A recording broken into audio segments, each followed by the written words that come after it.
Truly blessed. I don't know if you are as wonderful as I am, but we're going to assume that you are as wonderful as I am. Life deals with us in a way that our consciousness tells us that it's life. And so our subject today is how to say yes to life. You know, many of us go around saying that we're saying yes to life, but we really don't know how to say yes to life. Rick Hansen writes about the benefits of saying yes to all parts of your life, the parts that you like and the parts that you don't like. And I'm sure that most of you here don't have parts you don't like. But you have all of your life parts that you like. But I'm sure that you go through something where you really don't like it, but you put up with it. And you come away smiling saying, wow, that was good, and you know that's not your thoughts. All right? Hansen says that when his son was doing theater in high school, he learned about the exercise for improvisation. No matter what another actor says or does, you always answer figuratively, yes. So another, Aurelia and I were in the theater, and she said something to me that didn't deserve an answer, yes, but I said, yes.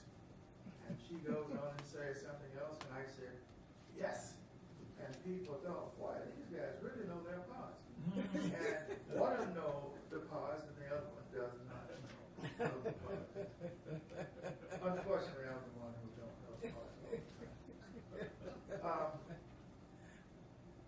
If someone says to you, Doc, why does my baby have two heads? You say, because two heads, he can speak better. He can learn better. And so two heads are better than one. And so you say this sort of thing when you're in the theater. I was pleased to have spent some days reading this literature, and it's actually kind of funny. But there is some thought to it. There's some thought to knowing why you say yes to things, why you're saying yes to life. You're saying yes to life because life is what we have now. Life is what we will have for the next, I don't know, many years. I'm going to say 25 years. Because that's what I'm acting. Even though I'm 86 right now, I'm going to say I'm going to live 25 more years. Right. You guys can choose whatever you want to do as part of your life. But just know that that's what I'm doing. I was struck when I got my hair cut. Yeah, I got my hair cut. You notice that, Oscar? My hair's cut. I was talking to my barber. And he's the kind of barber you call and says, what are you doing now? And he said, I said, when can I come? And he said, well, come in 30 minutes, Doc. And so in 30 minutes, I come, walk in, get in the chair, and then get a haircut and get out. I asked him then when we got the haircut on Friday, I said, how's your daughter? Now, his daughter has been having all kinds of spells. She has a deformity. And he said, didn't you know that? And I said, didn't I know what? He said, she died 2 weeks ago. And I was very, very sad for him. Because I knew how he loved that daughter. I knew how when things were there, he would come. Then he cut a little bit. Then he said, Doc, can I ask you a question? I said, of course you can. He said, how many children did Adam and Eve have? I said, Adam, you read. He said, well, I read that they only had Cain and Abel. I said, that's what the Bible says. He said, well, then tell me, Doc, why is it when Cain killed Abel, and they were going to turn him out and send him someplace else, he said, according to the Bible, don't do that because those people will kill me. So his question was, Doc, where did those people come from? I said, said, well, just understand that Cain and Abel may not have been the only people alive. Understand that there were other people on the earth at that time. That the person who wrote that, and they're saying that these were the only people that were there, understand that there may be other people. I said, it's like the flood. As I understand, the flood took place only where they were. They didn't know anything about the Americans. They didn't know about the South America. They didn't know about a lot of things. And so then the idea of a worldwide flood probably wasn't true. He said, are you sure now? And I said, yeah, I'm pretty sure about that. And he said, I'm asking you a question because I need some information to count on my wife. I said, I didn't count your wife. He said, because if it says such and such thing in the Bible, that's what she believes. She doesn't believe anything more than what the words in the Bible says. I said, well, there's some things that you ought to be aware, and she ought to be aware that the Bible was written, but one cannot take the Bible word for word. And he said, that's what I've been trying to tell my wife. Do you mind coming back telling that to my wife? I said, I'm not getting a family thing.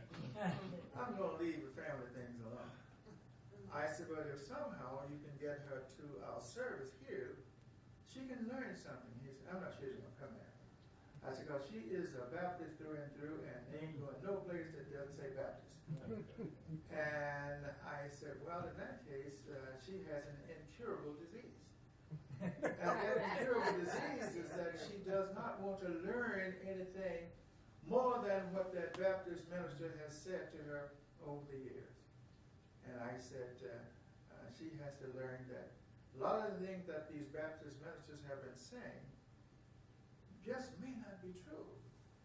And he said, Doc, I tell her that, but she won't listen to me. So I want you to come. And I said, well, let me give that some thought. I'm not going to come into a family relationship and try to change the dynamics of that family. That's something you're not going to say yes to necessarily. Yeah.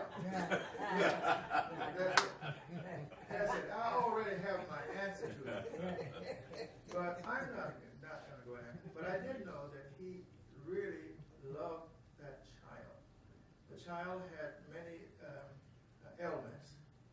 And he just adored that child. The child was about 6 years old and having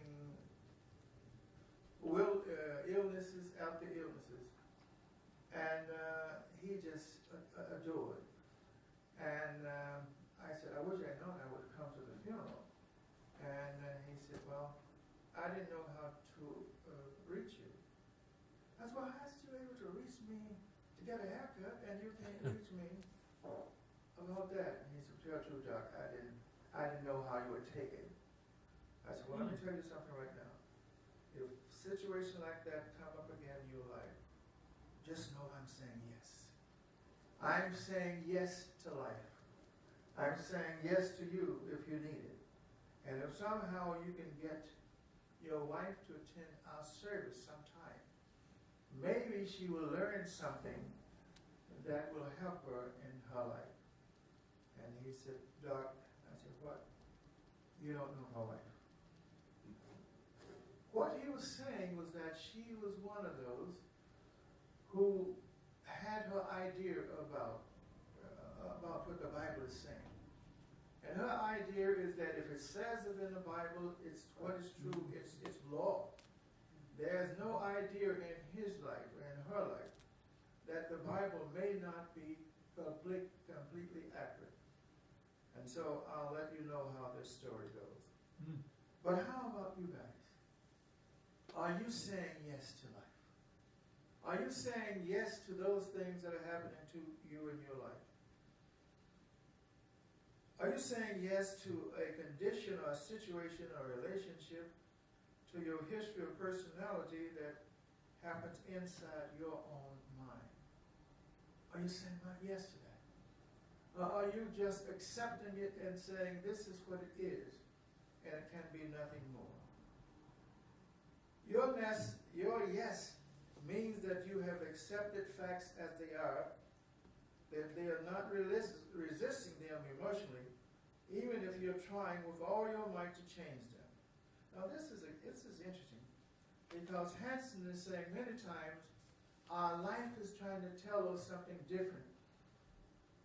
But we are so sold on the idea that we don't have time to change it. We don't have time to say something other than yes. We need to take responsibility then. This may sound easy. Taking responsibility may sound easy. But taking responsibility is not easy, because there are those around us, there are those who we work with, who we go to service with, who have a certain thought about life. And if what you're saying is contrary to that, they don't want to hear anything else. Have you had this situation where you're going to say something other than yes to life? But understand, when you say yes to life, you're saying yes to everything, all the good things in your life that are there. It means stop blaming others for what's happening in your life. Have you been to the situation where something happened? Where was me? It was somebody else that did it. And I know that when things come in my life, I said, it's not me, it was Reverend Bonnie that did it. You see, I'm saying that it was France that said it. You know, I'm saying that other people are saying, rather than me. I'm not taking responsibility for that sort of thing. But we have to learn to take responsibility for our own life. And this is a thing that is so. When we say, I'm saying yes to life, we should be saying yes to those unfavorable situations, to those things that we think is an unjust God, instead of realizing that the Creator, that you are creating your own life story. Now, how many believe that we are creating our own life story? How many believe that? There are a few of us who haven't raised our hand. Okay?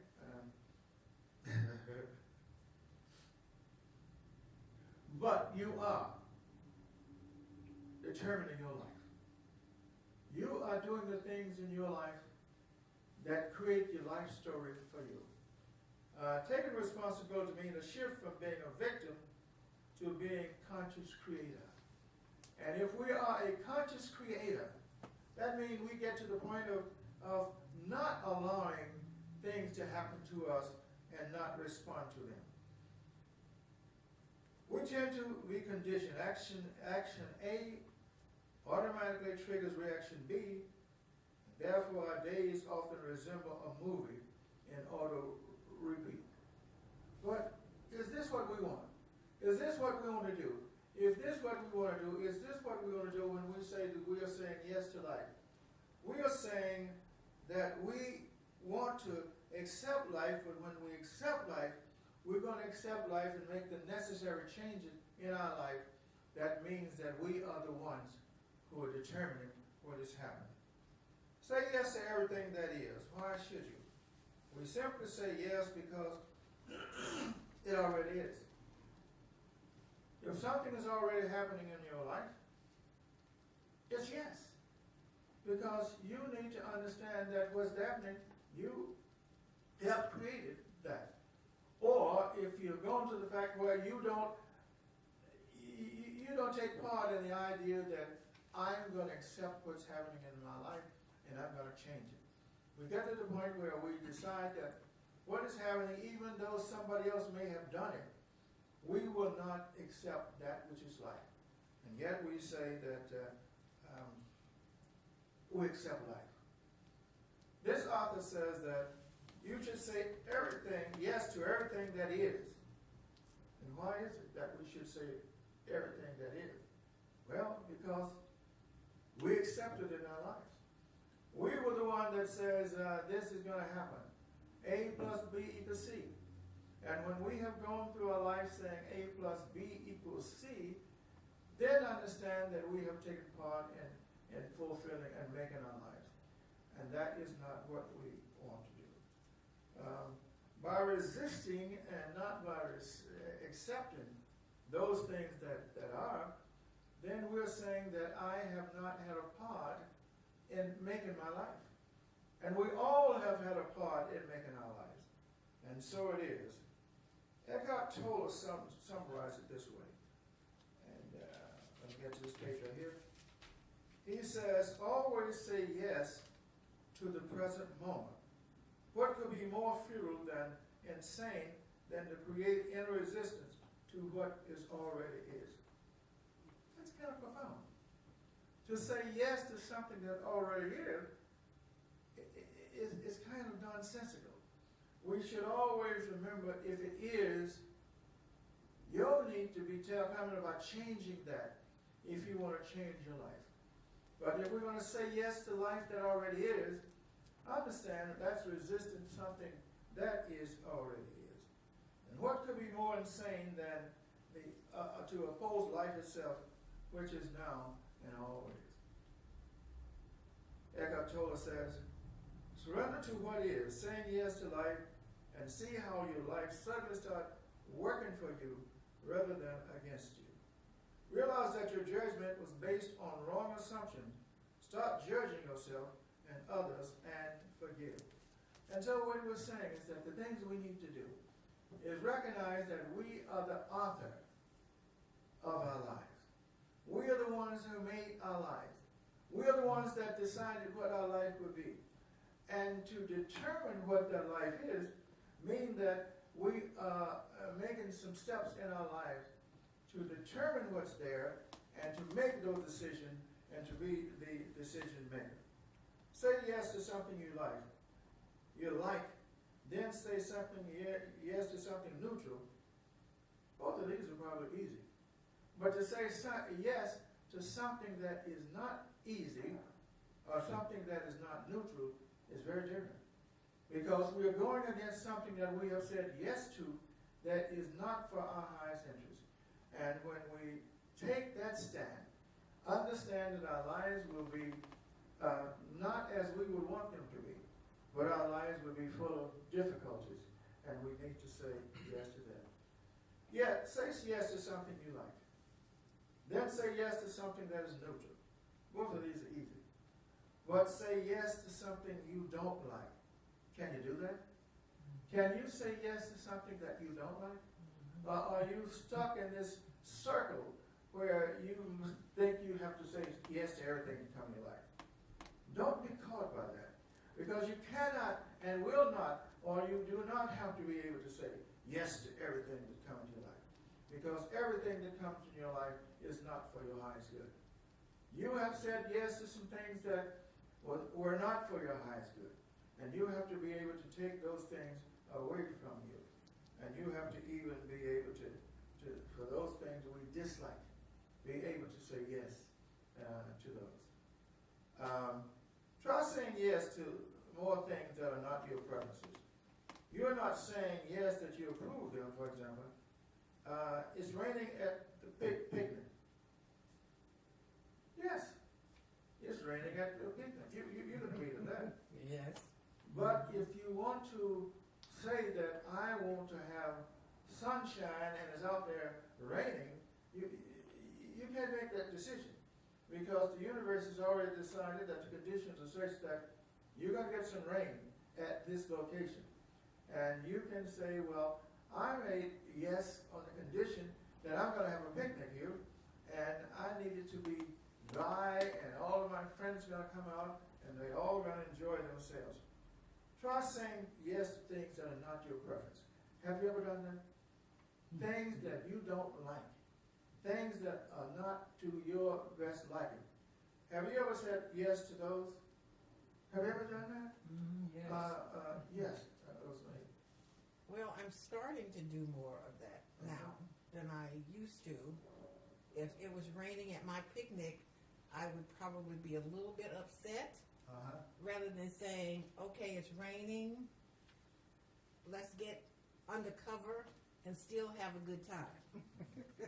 That's what I'd like to be able to say, and I think that's what it's saying when it says yes to the negative things, yes to what you don't like, but it's here, it exists. Mm-hmm. So you say yes to it, and you are able to kind of relax and not be so anxious, and still enjoy what you're doing, still enjoy your life and make the best of the situation. I guess that's it. Yeah. Accept what's here, and then make the best of it, and then work to change it if you can. I'm looking at Oscar, and he has a look of deep thought. So, Oscar, But I was going to say, I think day to day we do this anyway. We look at life in a way that says that this is my condition now. What's happening to me is all right, because it happens to to the majority of people. Right. So I got to make an adjustment to this. You know, it's nobody's fault. Right. But I can look at some things that's happening to me now, and I can point back to when I was younger that I did this. It was part of my happiness. okay. And now I have a condition. All right. So I can accept it. All right. Thank you, Oscar, because I have a condition also.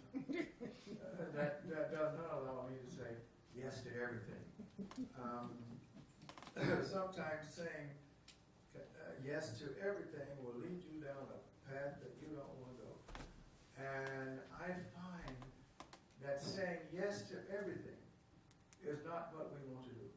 We want to say yes to those conditions in our lives that bring us happiness. We want to say yes to those things in our lives that are just so meaningful to us that we would go around celebrating those life things. And so when we understand that, we will have a preference of the things that we want to say yes to. Saying yes to everything is going to be dangerous now, because saying yes to some things are just not for our highest good. And when we recognize that saying yes to life, yes, but we need to be serious about what we're saying yes to life about. Well, you raised your hand. No, but I was thinking, I heard that, I think it was St. Augustine who said he had a definition for sin. And he said, sin is where we do not live according to our values. So you can't say yes to everything that are not, they have to be in your values in order to really live wholeheartedly. You know, you have to do things that are according to your values and what you think is most important. And that's one way of really looking or evaluating our life, Yes, yes. is all of the things that you do every day, are they all in alignment with what you really cherish and value? And that's the problem. Many of us say yes to things that are not what we want to do. They are not the kind of ideas that we have. They are not serving us to our highest good. And we have to learn to have preferences as to what we say yes to. But when we say yes to life, we're saying yes to those things that we have carefully thought out that will be for our highest good. And when we say yes to life in that way, then our lives will certainly be better at all. I will go back to my barber. And his question was, Doc, how many children did Adam and Eve have? And he had read, and his wife had read, that Cain and Abel were the two children. And his question was a profound question. Why is it that he is saying that don't turn me out because those people out there will kill me? And I said, what do you think that means? He said, that means that there are other people in the world. I said, oh, really? He said, that is true, is it, Doc? I said, that's true. You have to understand that the Bible was written by certain people and they have certain ideas. Yes, Aretha. I think an even more fundamental question is, you have Cain and Abel, two men. Mm-hmm. So where did the rest of those come from? There was no woman. Yeah, Well, go ahead, Fran. you know, that brought me back. I can remember, I didn't think it was me. I think it was right here. kindergarten, and he went to Catholic school. And so he said, "Mom, can I ask you something?" I said, "Yes." He said, "Adam and Eve were the first people on earth, right?" I said, "Yes," going along with the program. Then he said, "And they had Cain and Abel, right?" I said, "Yes." And they said, "Well, where did their wives come from?"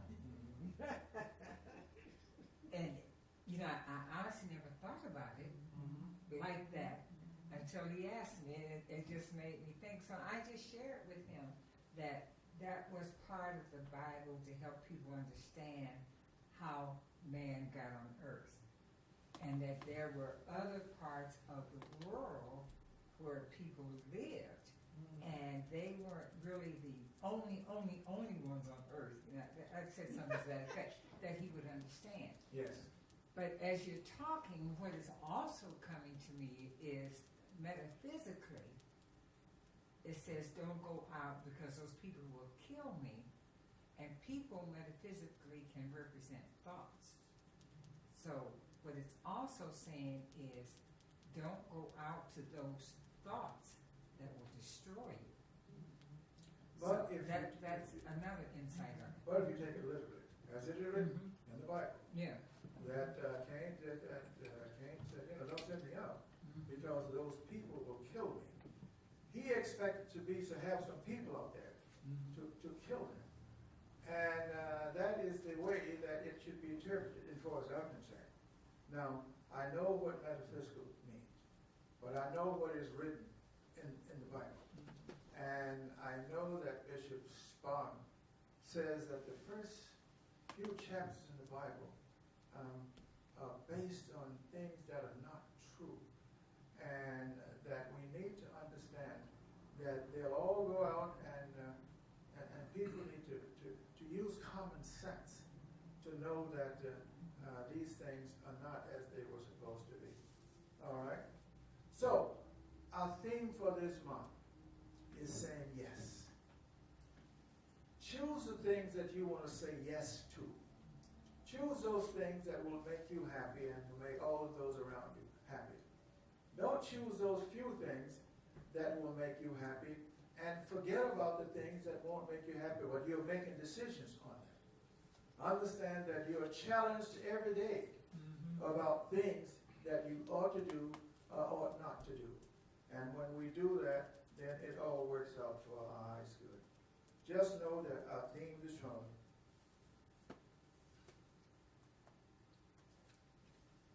is saying yes to life. And when we say yes to life, we need to be taking that very seriously.